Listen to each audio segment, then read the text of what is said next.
So streaming it over. Thanks guys for all this. It's awesome. Someone asked, he hosts a lot of Twitter Spaces. Reese wants to answer this one. He hosts a lot of Twitter Spaces. He wants to know if you guys are ever going to do like an ambassador program for like onboarding new users and like, hey, I walked them through their first steps. I give them a collect or whatever like that to basically onboard people into the program. Is that something you guys want to do? Yes, it is. So coming into 23, one of the features on our roadmap is sort of like an affiliate program, right? So if you want to encourage somebody to join Veve or to become part of it, you'll be able to send them a link. When they follow that link and then sign up on Veve, they will always be associated with you. So there'll be some form of kickback or reward, maybe could be extra master collector points. But yeah, we do actually appreciate, I know everyone here who I've spoken to has said that they, onboarded either their whole family, their friends and family. So yeah, we do really appreciate that. We want to be able to give back in some way. Yeah, and just to add a little bit though, why this hasn't happened straight away. There are different taxation laws when we give these rewards out. Obviously, you guys do know that over a certain amount of value, you guys will need to report as an income tax. We're still trying to figure this out, this component. So just give us some more time. But the affiliation is probably going to come sooner. It probably start off with something like a redemption. You get a discount on your first purchase, or like a $10 credit. You get 10, and possibly to a ceiling amount type of thing. That's what maybe we will be looking into.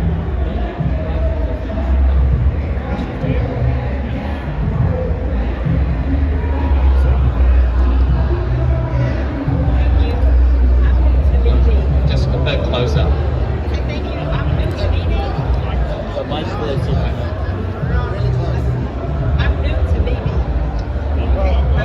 Welcome.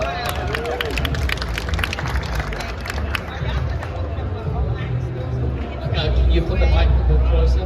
Are y'all gonna ever open up an online store so we can buy the swag with the logo? Oh, listen.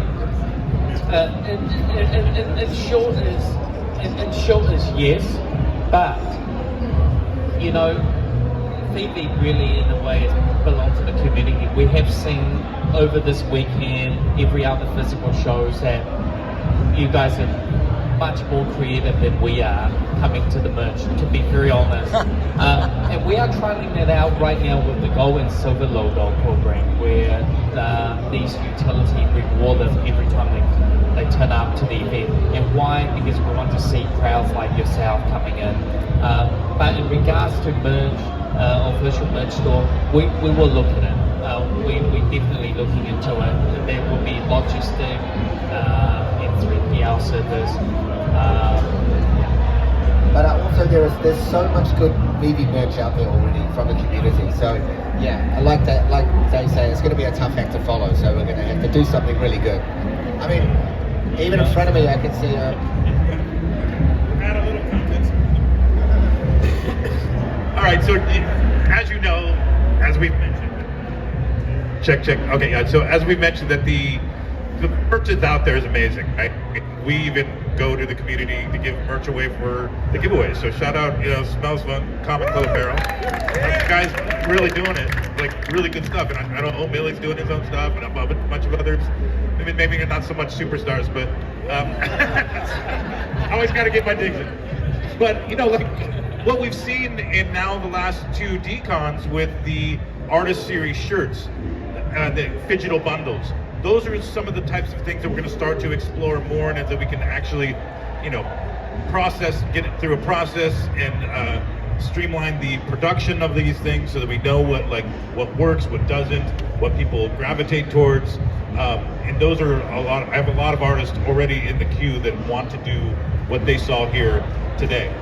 Or yesterday with the Kozik and the Jermaine Rogers shirt. So I'm really excited to continue that project, and I'm really excited to now give the mic to David, who's reaching for it. Could you share us what's coming now? Oh yeah. When? Yes.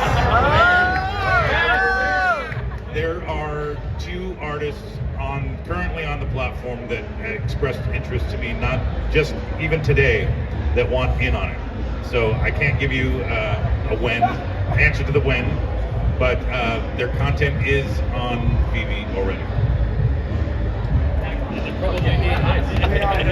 had a quick question, if possible. I know that somebody brought up something about trading. Are we ever gonna have where we can trade like collectibles on the app? Like if I want to trade this collectible with that collectible with somebody else, would that ever be open on the app or possible?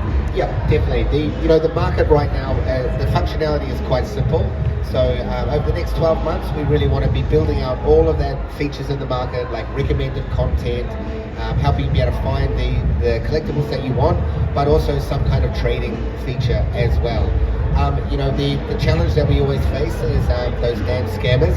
So we need to make sure we can build a system that is very robust and basically won't be abused. But I would say by end of 2023,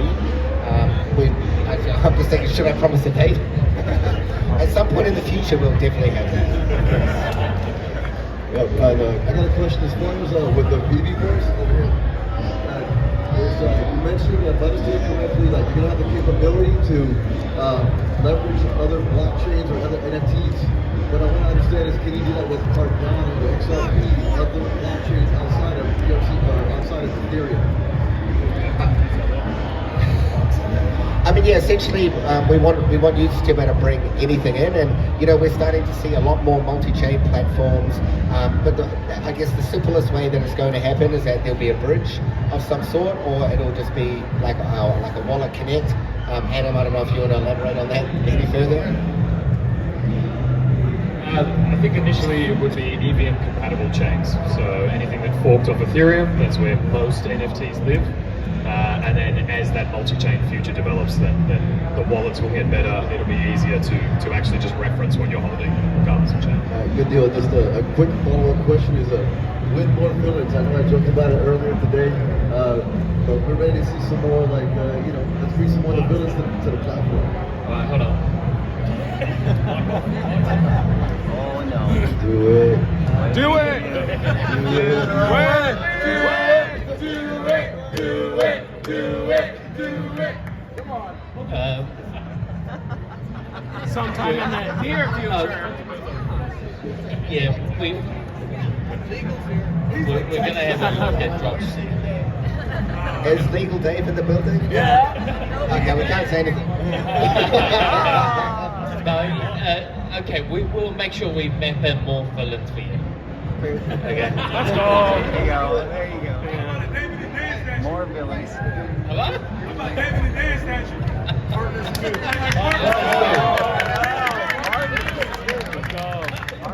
No, I already know the number one thing that I'm going to make when we have customizable avatars, which is what everyone will want, is David Hughes here.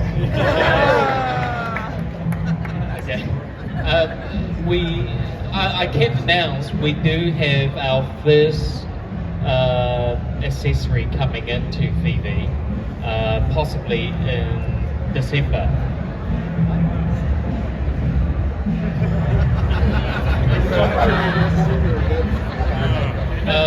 It's very likely the first one they're coming in. I mean, What a we're down to the backtrack. wire. What a Down to the backpedal. wire and everything, yeah, I mean, we'll put it this way. I'm looking forward to the BatLive signal coming out into Veve.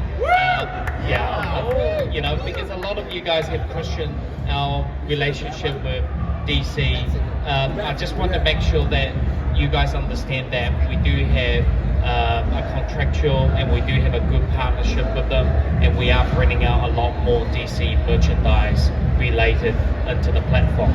And there will be the bat signal, which myself and Dan have talked about, what the edition size will be. It's very likely it's going to be a larger run, very low price, so everyone can have one. We want to start thinking how we move into the accessory section. Ready for that Batmobile? When the Batmobile dropping? Cough, cough. Batmobile. Okay, and Gordon Mighty has given me permission to say that yes, Batmobiles will be coming next year. I got a question for you. Can I drive it to the convention next year, like I did with the Lambo? Like an actual one, actual If you Batmobile? can find one. Just quickly, I'm looking at the drop schedule for next year, and I can confirm that there are some pretty epic villains on there. Villains. All right, we have any more questions? Because we do have another part of the presentation. Okay.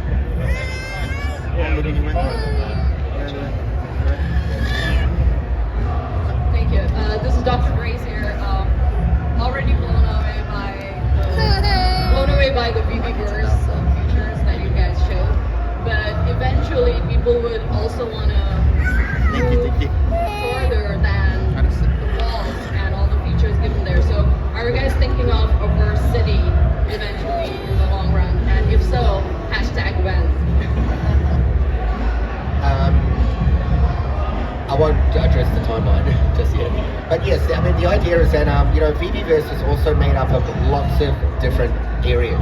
So that's what will allow us to do, a whole branded world, like say purely as an example, like a massive Tokidoki world, which will be more of a cityscape. Yeah, but obviously in order to get into that, you're going to need to own, a Unicorno or a Mermacorno.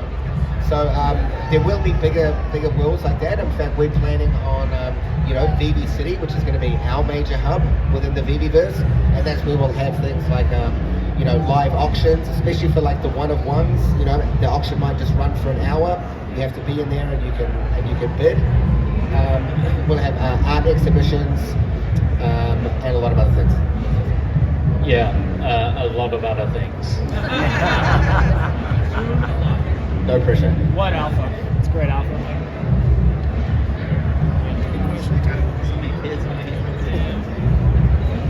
Hey guys, so we're actually from Ohio, and so we've flown to meet you guys at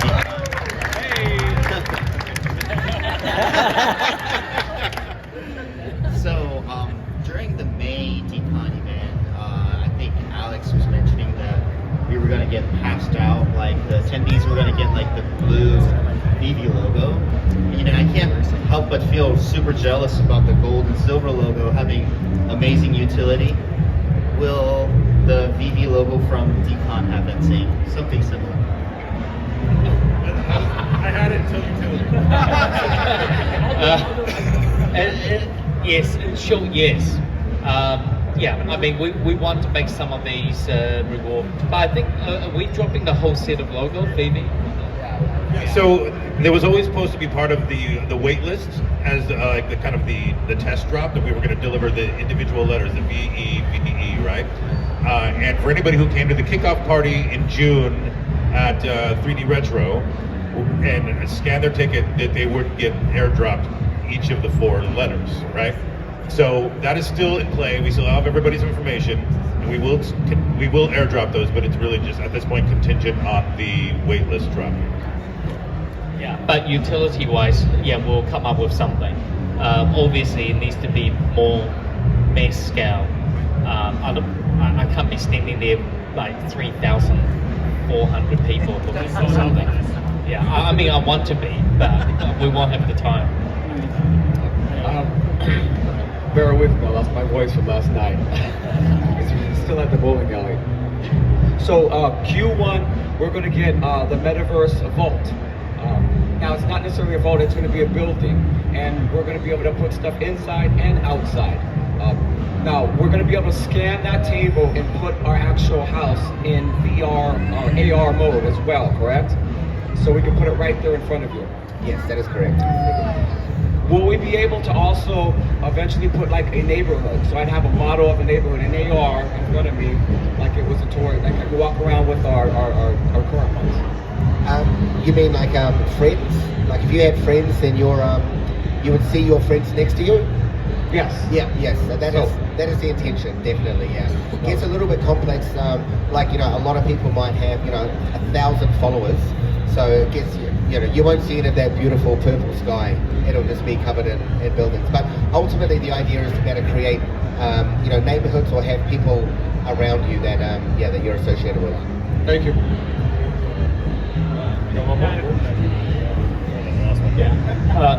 VP Vibes again. I remember you guys talked before about potentially burning collectibles, but then getting a new one for exchange. So I don't know if it was like burn a whole comic set, and now you get like a holographic cover of that comic, or if it's like burn 100 commons.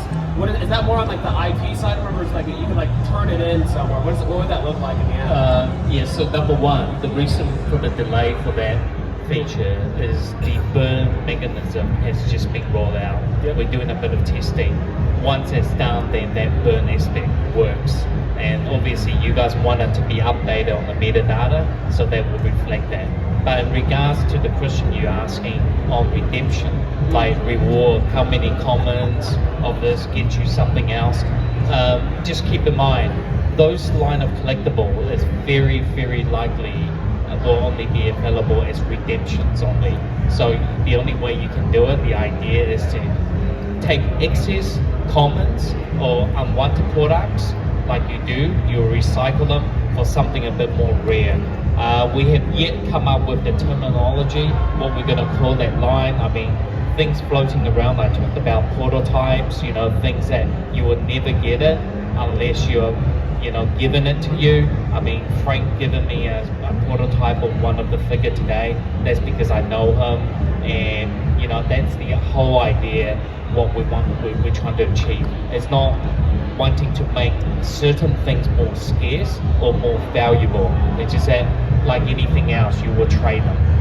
Yeah, so it'll give you something more unique. Because I know for collectors like comics, sometimes like the print plate of like the actual comic, like the plate that actually printed the comic. You know, would it be something completely different like that, or would it just be like you turn it 100, here's a holographic version of that comic cover or something? Yeah, I mean, it will be redeemable. You will be able to see what you're getting. Okay. You know, we'll never do it. It's unlikely we'll do a blind box where you don't even know and you go, what? I traded 6,000 common for that. For that one of the 6,000. Yeah. Also, got to be careful with the redeeming thing, right? You don't want people burning their low mints or their one of one mints on accident and stuff like that. So cool. Yes. Just want to make sure. Thank you. Just like to do a quick shout out. I think it was Steve, right? Yeah. He proposed to me beautiful printed out pages of a great way that the burn mechanism can work. So in terms of the redemption, I just had to give him a shout out because he did quite a lot of work. That's awesome. One question that has come in, and I know we touched on this a couple of days ago, but we haven't really addressed the digital frames, or some people may have missed Oh, that. yes. Okay. Many of you probably were part of the presentation yesterday. One of the unveiled side is how we can make physical collectible to mix with what we have in digital. Infinity Object is a company based in New York. Many of you guys have already seen they have worked closely with other NFT projects like Veve. They have done NBA Top Shop. You could basically fit the artwork into these beautiful digital frames.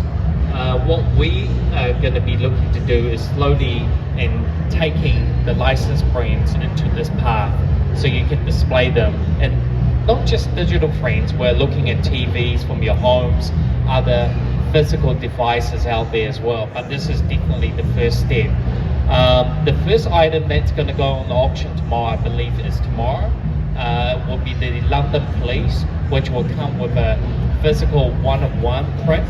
It will come with the digital frame signed as well, and it will come with the NFT on the Veve ad, as well as the image will appear on the frame when you receive them. And we got two other artists they already have lined up. Down there you see Simone from Tokidoki, the Dragon Girl, that will be coming up in the auction. And I also believe that there was another piece coming from Ron English. And those digital frames will also be real life signature on it. That one there has a big sign by Simone. I will be seeing him in December, and he will be putting his beautiful signature into that. Oh, and lastly, so the product will start from the one-of-one, and slowly you will be able to order them on the Veve website or our partnership website. There will be some work needs to be done.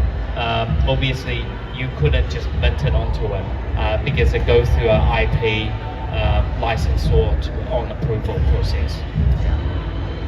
I have a question around collecting. So David, you're warehouses of stuff. You're a major collector. I've been collecting coins, so I learned a lot of my collecting from collecting coins. And one of the ways we collect coins is sets. Sometimes we collect by mint number, sometimes or years. Maybe somebody just once every year or something. So are you guys thinking about, if you look at Veve, we have people collecting special mints, like I collect 888s, I collect 1, 2, 3, 4s, a lot of people do. Some collect sub 100 mints. And one of the things that I've noticed is we like to flex. So if we have a certain mint, we tweet about it, we like flex, we compete, when you got people, lots of crypto competing, it could be really interesting. When, looking at Hero where they had the leaderboard, that kind of, they kind of fizzled out, but like, they're still there, but just kind of came down. But I think competing was a big deal. So how are we going to be able to do more flexing, badges, things like that on our accounts outside of just OUP, MCP stuff? But like, hey, you got guess what? You hit tier 1, you got 10 888s out of all something like that. Yeah, so that's part of why we built this Veve Virtual Showroom. In the demo yesterday you saw, you can be putting your mint numbers next to the pieces that you have, like the artworks. And the idea when you flex is that depending how many friends you have, you will invite them over and give you love, likes, and they will share viral. Right now, one of the aspects of the app is that, as you know, we don't kind of allow people to, unless they take a screenshot, you wouldn't know how many collectibles they have. But we really do believe that in the metaverse, in the Veve Hold, you will be able to do that publicly, share the link, and they can easily access to that environment. All right, we probably take 1 or 2 last questions before we move to the next presentation.